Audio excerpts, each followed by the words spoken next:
ایک شخص نے نبی کریم صلی اللہ علیہ وآلہ وسلم کی بارگاہ میں فقر و فاقہ کی شکایت کی، غربت و افلاس کی شکایت کی۔ حضور نبی کریم علیہ الصلاۃ والسلام نے اسے ایک وظیفہ عنایت فرماتے ہوئے ارشاد فرمایا، ان دخلت البیت فسلم، جب تو اپنے گھر میں داخل ہو تو گھر والوں پر سلام کیا کرو۔ ان کان فیہ احد، اگر وہاں گھر والے موجود ہوں، گھر کے کچھ افراد خانہ موجود ہوں۔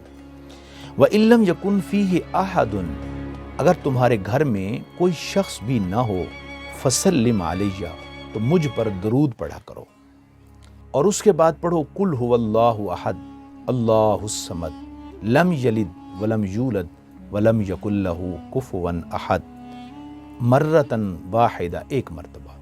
سورہ اخلاص پڑھو۔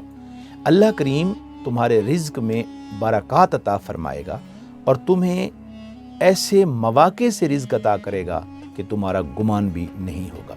نبی کریم علیہ الصلاۃ والسلام نے ایک اور موقع پر ایک شخص کو فقر و فاقہ کی شکایت پر یہ بھی وظیفہ ارشاد فرمایا، جو شخص روزانہ ایک مرتبہ سورۃ الواقعہ پڑھتا ہے یا گھر میں پڑھنے کا اہتمام کرتا ہے، اللہ کریم اس کو خزانہ غیب سے بے پناہ رزق عطا فرماتا ہے۔